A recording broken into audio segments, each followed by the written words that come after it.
state of Eskom's capacity to generate sufficient power has been on a downhill over a decade now. 15 CEOs later, and load shedding seems to be increasing and happening on a more frequent basis, even more than years past. Under the current CEO, Andre de Ruyter, approximately 1,300 hours have been lost or shed. That is by far the most. Energy expert Chris Yelland joins me now live to discuss just this.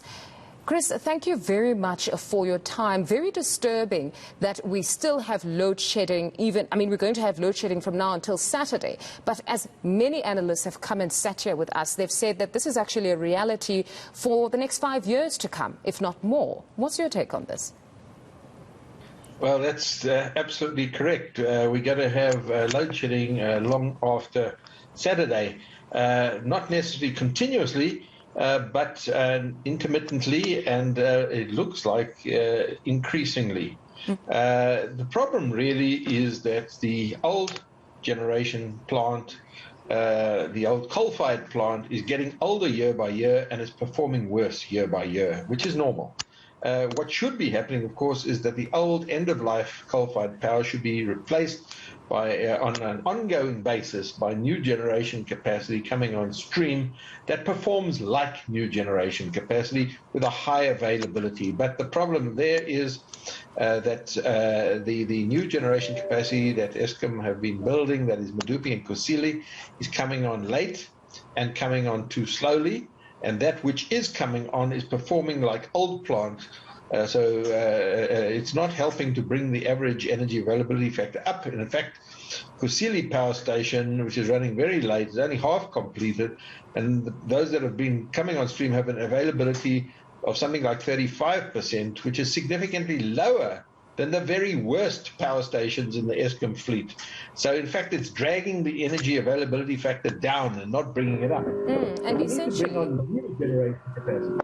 And our understanding that ideally we want to be at 100% backup because that's the way we can function as a state. But beyond this, there's been a controversy around the CACSR report that came out where they're sort of comparing the performance of the CEOs.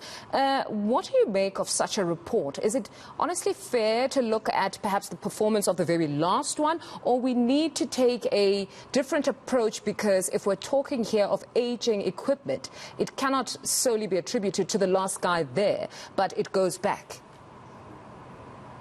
I quite agree. There seems to be a lot of political pressure and finger-pointing going on at everybody except the politicians themselves.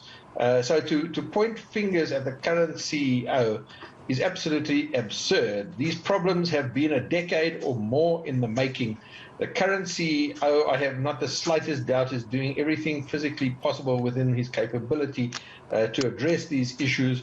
But you cannot just snap your fingers and do maintenance of an entire fleet of power stations. And in any case, the best that maintenance can do at this stage is to try and stop the current decline of the energy availability factor at its current very low levels. So you're not going to, by maintenance, suddenly improve the availability of the coal-fired fleet, which is at end of life and many of which is past end of life.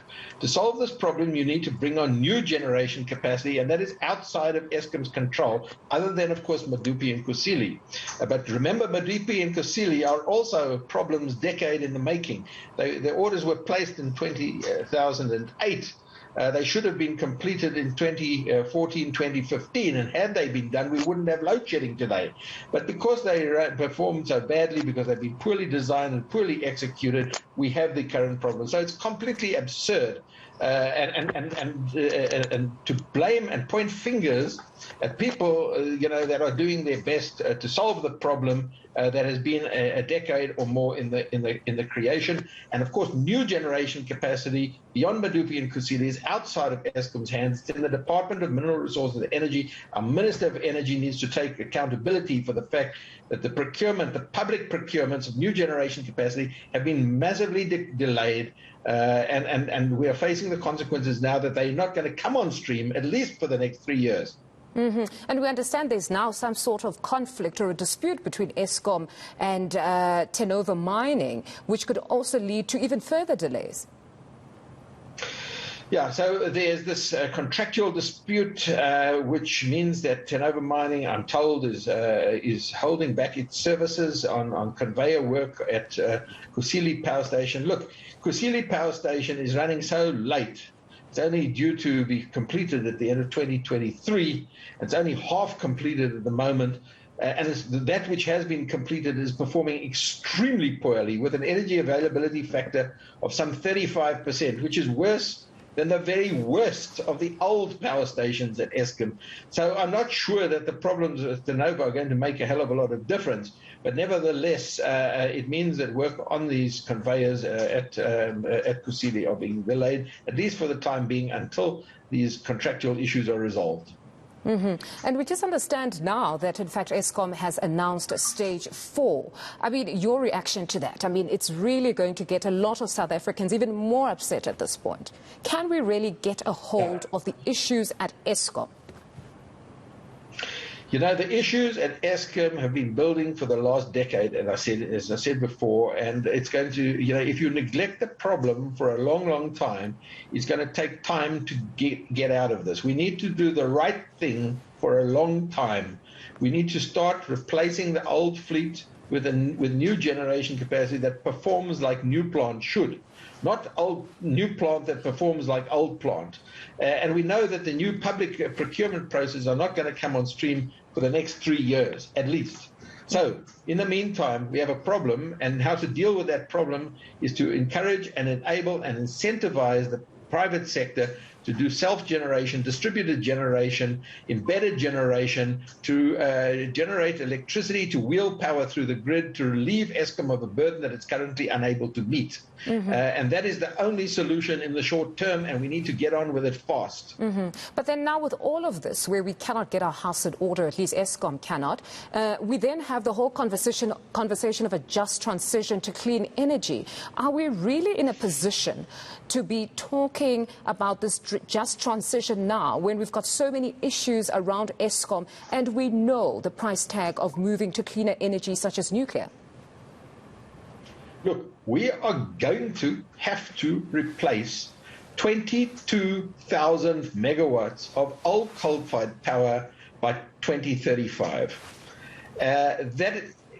Whether we like it or not, that is what is going to be done. What has to be done, because this old plant is reaching the end of life and is performing as poorly as we can see. So that is something that we know that we have to do. We also know that we have to replace this with cleaner and modern technologies that can deliver power reliably with low CO2 emissions, low water use, and maximum job creation. That's what we have to do. So the transition is inevitable. The question really is here, about Chris. making this a just transition. Apologies to interject, but we have unions that are adamant that we shouldn't be closing or retiring some of these coal power stations that still have a bit of life in them. They're also concerned about the job issues. There's no more life in them. You can see that every single day of the week, that there's no more life with them. We need to hurry up and get alternatives onto the grid. The coal plant is performing very, very, very badly. Because it is at the end of life.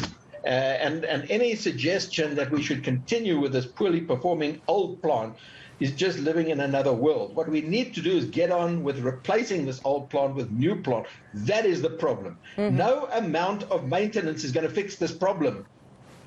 Perhaps this is now a case for that cleaner energy. But just in closing, your take on those that have said there's possibly job opportunities within this just transition to cleaner energy. Do you think that there are, or perhaps what unions need to be focused on now is some sort of local economic development strategies in the various municipalities that would be affected by this decommissioning of these coal-powered stations? Do you think there should be some sort of skills program for this labor force?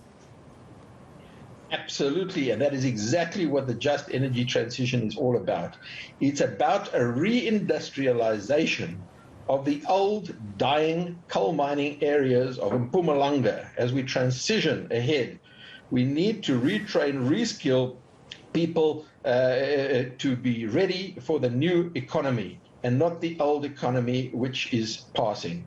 And so we need to look to the areas of Mpumalanga where there are really good roads, good schools, infrastructure, housing, grid connections, sites where there are licenses, existing licenses, generation licenses, skills. This is where we can reindustrialize at least cost.